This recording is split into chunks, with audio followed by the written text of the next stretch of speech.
เนาะพอเป็นพี่น้องตอนนี้น้องเอาเบิร์คือสีเหงาเนาะเงาและโทรศัพท์ก็ตาย โทรศัพท์ตายเนาะพี่น้องเนาะโอ้พี่น้องเฮ็ดจังได้ล่ะบัดนี้เงินกับบ่มีบัดนี้พี่น้องเนาะเอาเบิร์ก็แย่แล้วพี่น้องเนาะก็คือบ่มีโทรศัพท์ใช้แล้วเนาะ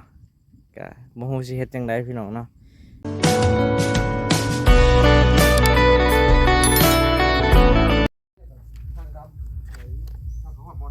เอากราบสบายดีแล้วก็สวัสดีพ่อแม่พี่น้องพังลาวพังไทยเด้อพ่อแม่พี่น้องตอนนี้กะมาหาเบิร์แล้วเนาะพ่อแม่พี่น้องหลังจากที่เฮากะบ่ได้ไปหาเพิ่นพี่น้องก็คือบ่สบายพี่น้องเนาะตอนนี้กะใครนะพี่น้องเนาะก็คือเช้าแล้วเนาะก็เฮาสิมาสัมภาษณ์น้องเพิ่นพี่น้องเนาะก็เพิ่นกำลังแปลงรถอยู่พี่น้องเอาทักทายสบายดีน้องเบิร์สบายดีแล้ววะครับก็สบายดีไปจะได้อาการใครนะวะ ใครนะ เนาะใครแล้วเนาะเสาแล้วเนาะโอ้เป็นยังได้หลอดนี่มันไปมันบ่ไปบ่เด้มันไปแล้วดิเออ จักเข่งจับบ่เข่ง เอ แล้ว อโอ้จะเข่งจะบ่ มา เข่ง มากระแจหาออกมา มังสิเบิ่งกระแจมีอีกบ่ว่าบ่พรสิบ่มีกระแจ บ่มีถามเลย ถึกอยู่ กระแจซิปถึงบ่ทึกดอก บ่ถึก บ่ทึก โอ้บ่ถึกพี่น้องเนาะคิดว่าสิถึกเนาะบ่มีเลยกระแจตาบ่มีกระแจพ่อแม่พี่น้องเอ้ยเอาลองเฮ็ดแบบนี้ด้วยครับบ่มันแข็งปานนั้นพุ่นบ่นี่มันบ่มันเข้าล็อกนี่มันก็บ่ได้แข็งดอก เข่งนะ มันบ่ไปเนาะพ่อแม่พี่น้องตอนนี้น้องเอาเบยก็จะตำบิดหันเจ้าแข็งบ่หรือว่าเพิ่นแข็งหายโอ้บ่ได้เบยมันสิไปแนวอื่นเลยนี่มันสิขาดอีกคือเก่าเลยนี่โอ้พ่อแม่พี่น้องตอนนี้ก็คือน้องเอาเบยเพิ่นขี่บ่ได้แล้วเนาะพี่น้องเนาะโอ้พี่น้องเนาะไปหาอัปเดตเฮือนของไอ้แก้วเนาะพี่น้องเนาะก็คือรถทีบของน้องอาเบยก็ไปบ่ได้เลยพี่น้องเนาะมันแก้บ่ได้เพราะว่ามันสิขาดต่อๆนะพี่น้องต้องได้ซื้อโซ่ใหม่เลยเนาะพี่น้องเนาะ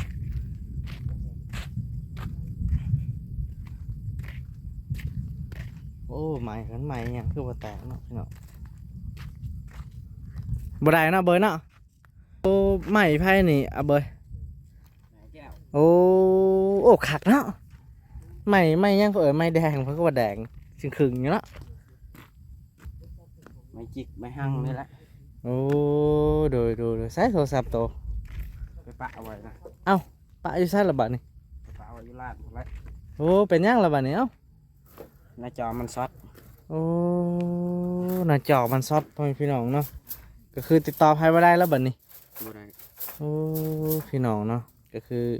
เอาเบิ่งกล้องดูหนนะเบิ่งกล้องคักๆอันน่ะเพราะว่า FC เพิ่นว่าบ่ให้กลม หาเบยนี่เบิ่งกล้องนะแบบบ่ให้อายหรือว่าบ่ให้เขินเนาะพี่น้องสิถ่ายแบบคักๆ คือสิเหงาเนาะ เงาและโทรศัพท์ก็ตาย โทรศัพท์ตายเนาะพี่น้องเนาะโอ้พี่น้องเฮ็ดจังได้ล่ะบัดนี้เงินกับบ่มีบัดนี้พี่น้องเนาะ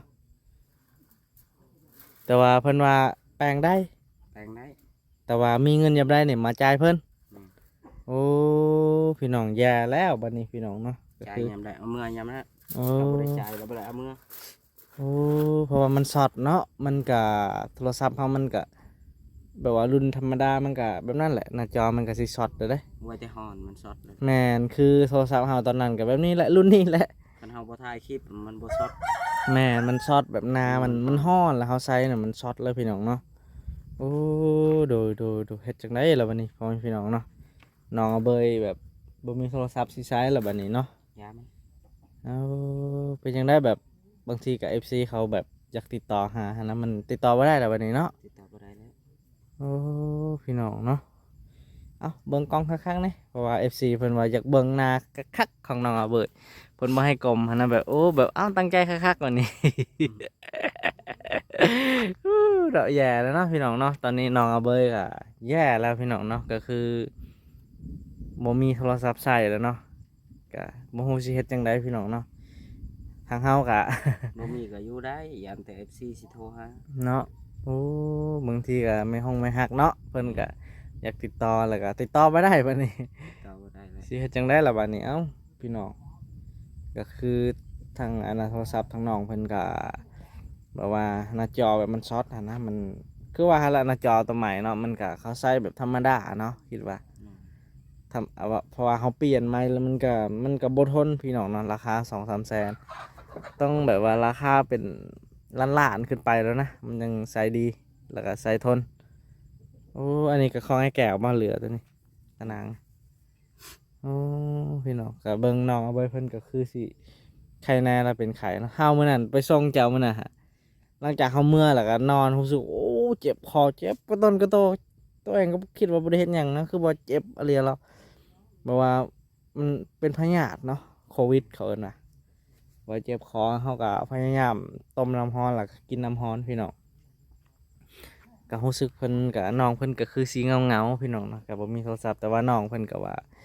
อ้าวบ่มีโทรศัพท์ก็อยู่ได้เนาะโอ้สังเฮือนไอ้แก้วเพิ่นเวลาฝนตกนี่น้ำมันสิอันนั้นเนาะมันสิแบบว่ามันรู้สึกว่า คืออันนะเหือนเจ้ารู้สึกว่าเวลาน้ำอันนะฝนตกเนี่ยมันสิไหลเข้ามามันไหลลงไปเนาะแต่ทางเหือนไอ้แก้วเนี่ยมันไหลพอได้มันบ่มันไหลเนี่ยคืออยู่นี่เนาะเพราะว่ามันสูงทางนั้นเด้พี่น้องโอ้พี่น้องเนาะทางน้องเพิ่นกะเงาพี่น้องทางเฮากะบ่จักสิเฮ็ดจังใดเนาะพี่น้องเนาะ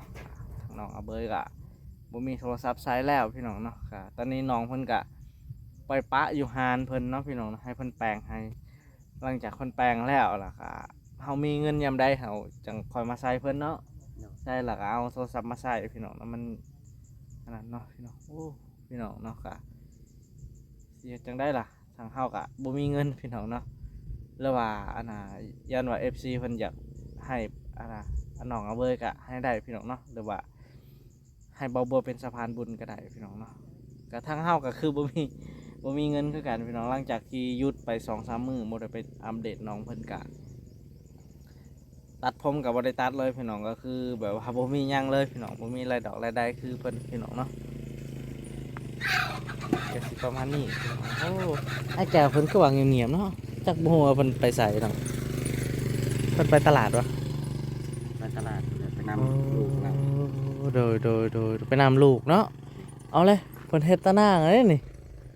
โอ้รู้สึกว่าอันน่ะดินเพิ่นนี่สิกว้างกว่าเฮือนเจ้าเนาะดินเจ้าเนาะโอ้โหคักเลยเนาะพี่น้องดินบ่บัวเด้อยากได้แบบนี้แหละคันแบบว่ามีเงินพี่น้องอยากออมแล้วก็ปลูกพวกมะม่วงเด้พวกมะขามมะขามเด้มะม่วงนี่ก็สบายเฮากินเนาะอยู่บ้านเฮามันก็บ่ได้ไปซื้อพี่น้องแล้วเป็นจังได้นะเฮือนน่ะมื้อได้สิอันนั้นยกแล้วสิปลูกโอ้ถ้าเบิ่งว่ามันยังบ่ทันได้ครบเนาะโอ้พี่น้องอันนี้ก็บ่ฮู้ว่าใหม่หยังอันนี้ใหม่จะฮู้อยู่ว่าใหม่หยังนี่ฮู้อยู่ว่าเว้ย ไม่ฮะ แม่ ไม่เปื่อย ไม่เปื่อยวะ อืม เออรู้สึกแบบคันว่า แดดแบบนี้นี่รู้สึกว่ามันสีแตกนะเบยเนาะ แรก มันแตกเลยไหมตัวนี้ครับเห็นบ่นี่นี่ เนาะเพราะว่าคันเฮาบ่ลงมือเฮ็ดเนี่ยมันสิแตกเฮ้ยพี่น้องเสียหายเลยแบบนี้เนาะไม่เปื่อยแต่ว่าเสานี่ก็โอเคอยู่บ่ว่าเพิ่นเอาเสาเท่าใดเนาะเสานี่ก็โอเค 200,000 200,000โอ้คือว่าถูกอยู่ 200,000เสาเฮา200,000 ป้าดพี่น้อง200,000เห่าเสาเห่านี่2 เมตรปลายนี่ก็400,000แล้วเขาเอา เอา200,000 โอ้พี่น้องเนาะโอ้หักเลยแต่ว่าเสาเฮามันงามกว่าตัวนี้เสาเฮาเพราะว่าเป็นเสาไม้จิกเขาเอิ้นว่าจิวันจิกไม้จิกนี่ทนกว่าเสาพวกนี้ทนกว่าแน่นกว่าอันนี้เสาไม้หยังเขาเอิ้นไม้หยังก็เว้ยไม้แดงบ่แม่นเนาะไม้ละแอ่นบ่เขาเอิ้นไม้หยังคืออย่างพี่น้อง ไมแคนโอ้น้องเพิ่นกะสีเงาๆโอ้ไปจังได้อะนะส่วนผักเจ้าเขาใส่แล้ว มันบ่อันนั้นเนาะน้ำท่วมแล้วเนาะพี่น้อง ตัวมตาย น้ำท่วมตายคลอพี่น้องนะมันมันท่วมพี่น้องมันสิว่าจังไดพี่น้องถ้าน้องเพิ่นปลูกไปทางนั้นนี่จะโอเคกว่าเนาะเนาะบ่อยเนาะเพราะมันไกลกันเดิ ปกติมันหวานไปเลยบ่ต้องขุดเป็นนาน โอ้ เป็นนาน แมน สิท่วม แมนไอเดียดีอะเบยทางอันนั้นไอแก้วเพิ่นกระปลูกเลยเนาะ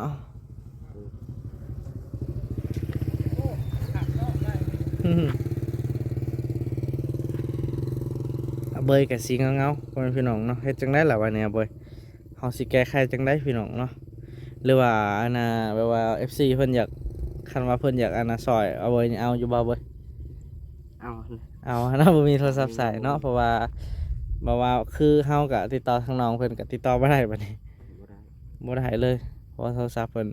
พังเนาะพี่น้อง เกิดหยังมาก็ติดต่อบ่ได้แล้วเป็นยากเลย แมนโอ้พี่น้องเนาะ ได้โทรศัพท์สำได้ปืนให้มึง แมนแบบว่าเฮาติดต่อแบบว่าอันนั้นก็ง่ายอยู่เนาะ คือมื้อหันแหละบ่บัวพาเฮาไปนี่ไปหันก็ติดต่อได้เพราะว่าของยางบ่ได้ แมน แต่ว่ารถเพิ่นนี่ก็ยังอยู่ได้รถเพิ่นนี่มีแต่มีทุนก่อนเฮาจังค่อยแปลงเนาะพี่น้องเนาะตอนนี้น้องเพิ่นก็บ่มีเฮาก็บ่มีพี่น้องเนาะคันบางทีก็พ่อแม่พี่น้อง FC เพิ่นอยากอันนะสนับสนุนหรือว่าให้บ่บัวเป็นสายบุญให้ก็ได้เด้อพ่อแม่พี่น้องเนาะเพราะว่าเฮาก็สิไปแปลงให้น้องเพิ่นพี่น้องทางเฮาก็บ่มีเงินคือกันเนาะพ่อแม่พี่น้องเนาะน้องเอาเบยเพิ่นก็โอ้บรรยากาศดีเนาะเอาเบยมื้อนี้เนาะอ้ายก็บ่ได้เปิดร้านเลยมื้อนี้เพราะว่าไปอันน่ะไปซอยงานดองพี่น้องในบ้านนั่นแหละเพราะว่าเป็นอันน่ะหมู่บ้านกลุ่มเดียวกันหั่นนะก็เลยไปพี่น้องแสดงว่าไอ้แก้วนี่แบบว่าเฮ็ดเขาสิเฮ็ดเฮือนแบบไม้เนาะเขาเฮ็ดเนาะเขาบ่ได้เฮ็ดแบบคือเจ้าสองชั้นชั้นเดียวเนาะอันนี้บ่หันเขาเฮ็ดคือเฮือนนั่นเด้ทางนั้นเด้งามอยู่เด้บ้านแบบสไตล์โมเดิร์นเด้พี่น้องคักอยู่เด้มันยังบ่เปลืองเด้ใหม่คันว่าเฮ็ดมุมหลังคาเนี่ยมันสิเปลืองเนาะ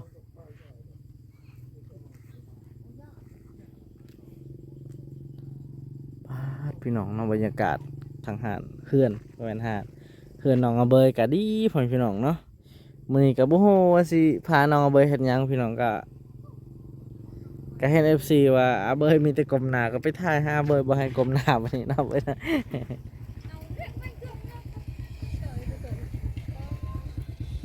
มันได้แล้วบ่เปาที่จะ เอ้าพี่น้องเนาะตอนนี้กะฟ้าห้องแล้วเนาะพี่น้องฮะเนี่ยกะเอาปิดเครื่องบินหรือเป็นยังไงพี่น้องเอามาอัปเดตเทือนไอ้แก้วพี่น้องเนาะเขากะสีไทายฟ้าวๆเนาะพี่น้องเพราะว่าฟ้าห้องเนี่ยเขากะยานนะพี่น้องเนาะ นี่แต่ว่าเจ้าของเพิ่นบุ้งไปใส่เนาะเพิ่นว่าไปตลาดพี่น้อง เอากะสิเอาจาก13 นาทีก่อนพี่น้องเนาะกะเฮากะสิได้ปิดคลิปก่อนพี่น้องเพราะว่าฟ้าห้องฟ้าเหลื่อมเลยเนาะพี่น้องเนาะสำหรับคลิปนี้เฮากะอย่าลืมฝากกดไลค์กดติดตามให้ในเด้อพี่น้องเนาะกะแล้วก็อย่าลืมเป็นกำลังใจให้น้องเอาเบอร์พี่น้องตอนนี้น้องเพิ่นก็คือบ่มีโทรศัพท์ใส่แล้วเนาะพี่น้องเนาะเอาพี่น้องเนาะเฮากะสิปิดก่อนพี่น้องยานเนาะยานอันน่ะฟ้าเหลื่อมนะโอ้พี่น้องไปโอ้คักเลยเนาะไอ้แก้วเพิ่นแบบสะอาดสะอาดนี่เพิ่นเก็บเพราะว่าขยะเรียบร้อยพี่น้องเอาไปแล้วเด้อพี่น้อง